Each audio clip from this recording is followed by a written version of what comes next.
සියලුම දෙනාට සුබ දවසක් වේවා. මම ශාමන් රංගදයාල්.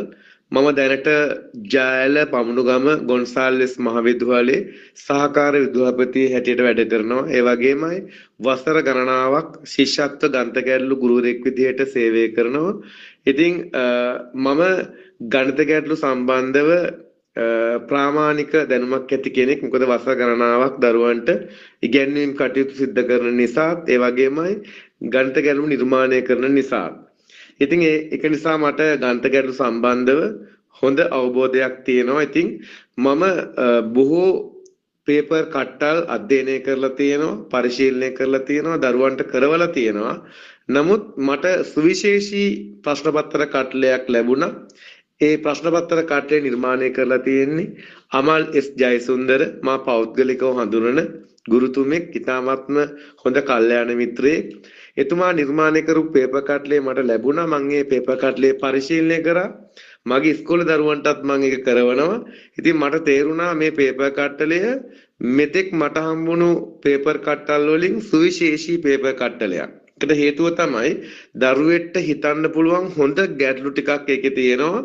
හිතලා කල්පනා කරලා අවබෝධයෙන් කරන්න පුළුවන් හොඳ ගැටලු ටිකක් නිර්මාණය වෙලා තියෙනවා. සාමාන්‍යයෙන් එහෙම ගැටලු නිර්මාණය කරන එක ලේසි නෑ.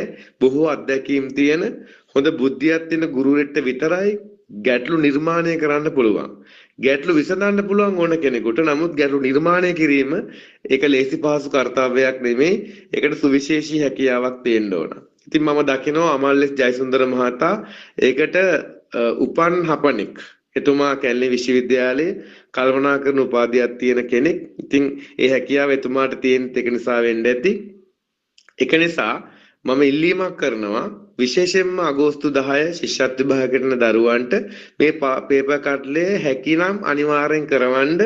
ඉතාමත්ම අනර්ග මට්ටමේ පේපර් කට්ලයක් දරුවෙක්ගේ බුද්ධිය විකසිත වෙනවා, ප්‍රබෝධමත් වෙනවා, වර්ධනය වෙනවා මේ පේපර් කට්ලේ කිරීමෙන්. ඉතින් මට කියන්න තියෙන එච්චරයි. මේක අනිවාර්යෙන් කරන්න කළොත් ලකුණු කිහිපයකින් හෝ දරුවාගේ ශිෂ්‍යත්ව ප්‍රතිඵලය වැඩි කරගන්න පුළුවන් වෙනවා බවට කිසිම සැකයක් නැහැ. ඒ නිසා මේ පේපර් කට්ටලේ ඉතාමත්ම සුදුසුයි. මගේ දරුවන්ටත් මේ පේපර් කට්ටලේ මම කරන්න තීරණය කරලා තියෙනවා. කරගෙන යමින් පවතිනවා. මේ මැසේජ් එක දකින හැමෝම ඔයාටත් දරුවෙක් ඉන්නවා නම් මෙවර ශිෂ්‍යත්ව විභාගයට යන්න හෝ ලබන අවුරුද්දේ ලියවන අනිවාර්යෙන් මේ පේපර් කට්ලේ හොයාගෙන කරවන්න. තාමත්ම අනර්ග මට්ටමේ බුක් ෂොප් වලවත් දකින්න නැහැ මේ වගේ ගැටලු. අරගෙන කළොත් හොඳ ප්‍රතිඵලයකට යන්න පුළුවන්. හැමෝටම බොහොමත්ම ස්තුතියි. හොඳයි පුතේ. ඔයාලට ඇහෙන්නේ නැති ශිෂ්‍යත්ව ප්‍රවීණ ගණිත ගැටළු දේශක ශාමල් රංගදාල් ගුරුතුමා. ඉතාමයි තවත් මම ගරු කරන ගුරුවරයෙක්. ඉතින් එතුමා මම හිතන්නේ මේ වෙන ප්‍රශ්න රාශියක් එතුමාගේ දරුවොත් එක්ක සාකච්ඡා කරලා තියෙනවා. ඉතින් ඒ අතර මගේ ප්‍රශ්න පත්‍ර කාර්යයත් සම්බන්ධව එතුමා දක්වපු ප්‍රතිචාරය මම හිතන්නේ මට ඉතාමත් වටිනා දෙයක්.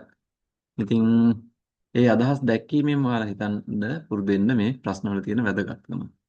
රයිට්. ඉතින් එතුමාට නැවතත් ස්තුතිවන්ත වෙමින් ඒ වගේම පුතේ තවත් ගුරුවරු දෙමව්පියෝ දරුවෝ ප්‍රතිචාර දක්වලා තිබුණා. ඒ සියලු දෙනා සිහිපත් කරමින් ස්තුති කරමින් එනම් පුතේ පුංචි පහේ අපි සිතන මොහොතක් 6 වෙනි වර්ෂයේ ගැටළු අංක 187 වෙනි එකට අපි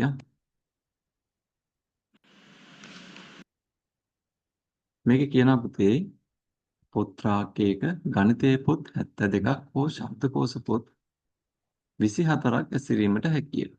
ශබ්දකෝෂ පොත් 16ක් සමග ඇසිරිය ඇති ගණිතයේ පොත් ගණන කීයද කියලා අහනවා. ශබ්දකෝෂ පොත් මේ බලන්නකො. රයිට්. ශබ්දකෝෂ පොත් ටික ලොකුයිනේ ඩික්ෂනරි කියන්නේ වල නේද? ඒතර මේවා අසුරන්න පුළුවන් 24යි. ගණිතයේ විතරක් ඇසුරු පුතේ 72යි. මේ එකම රාක්කේ තමයි මේ තියෙන්නේ කියලා හිතන්නකො නේද? ඔන්න ශබ්දකෝෂ පොත් ඇසුරුවත් සම්පූර්ණයෙන් පිරලා තියෙනවා 24ක්. එහෙම නැත්නම් ගණිතයේ පොත් විතරක් ඇසුරුවත් 72කින් පිරෙනවා. එහෙනම් පුතේ 16ක් කියන්නේ කීයෙන් පංගුවද කියලා අපි හොයාගත්තත් වැඩිය ලේසියි වගේ. 24 3ට බෙදුවොත් කීයද?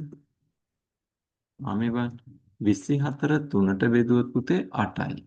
ඒ කියන්නේ 3න් පංගුව.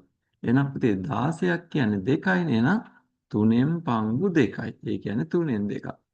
ඒ කියන්නේ තුනට බෙදලා කොටස් දෙකක්ම අසුරනවා පුතේ ශබ්දකෝෂ පොත්. තුනට බෙදලා කොටස් දෙකක්ම අසුරනවා ශබ්දකෝෂ පොත්. එතකොට ඔන්න ශබ්දකෝෂ පොත් පිරුණා පුතේ 16. එහෙනම් පුතේ ගණිතයේ පොත් අසුරන්න තියෙන ඉතිරි පුංචි ඉඩේනේ. ඒ කියන්නේ තුනෙන් එකක කොටසන්නේ නේද? බලන්න හොඳට. එහෙනම් පුතේ ගණිතයේ පොත් තියෙනවා 72ක්. එහෙනම් 72 කොටස් තුනකට බෙදා ගන්න වෙනවනේ. 72 කොටස් තුනකට බෙදුවොත් පුතේ 24යි. 24 වසුරන්න පුළුවන් තියෙන පුතේ එක ඉඩයි. එක කොටසයි. එහෙනම් 24 එකක් කීයද? 24ම තමයි නේද? එහෙනම් පුතේ ගණිතේ පොත් අසුරන්න පුළුවන් මෙන්න මේ ටිකේ විතරයි. රතු පාට කරලා තියෙන්නේ. එහෙනම් පොත් 24යි. පොත් 24යි. කිහිප දෙනෙක් උත්තර එවලා තිබුණා. එයාලගේ උත්තර ඒ උපයකින් කිහිප දෙනෙක්ගේ නිවැරදි. right. එහෙනම් පුතේ පිළිතුරු එන්නේ 24යි. right. එහෙනම් පුතේ ඔන්න ශිෂ්‍යත්ව ගණිත ගැළු සම්බන්ධයෙන් කැමති නම් මාත් එක්කත් එකතු වෙන්න පුළුවන්. හොඳේ.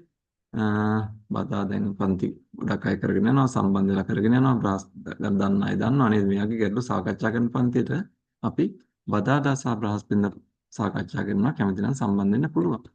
right එහෙනම් පුතේ 188 වෙනි ගැටලුවෙන් නැවතත් හමු වෙමු. 188 වෙනි ගැටලුවෙන් නැවතත් හමු වෙමු. සියලු දෙනාට තෙරුවන් සරණයි ආයුබෝවන්.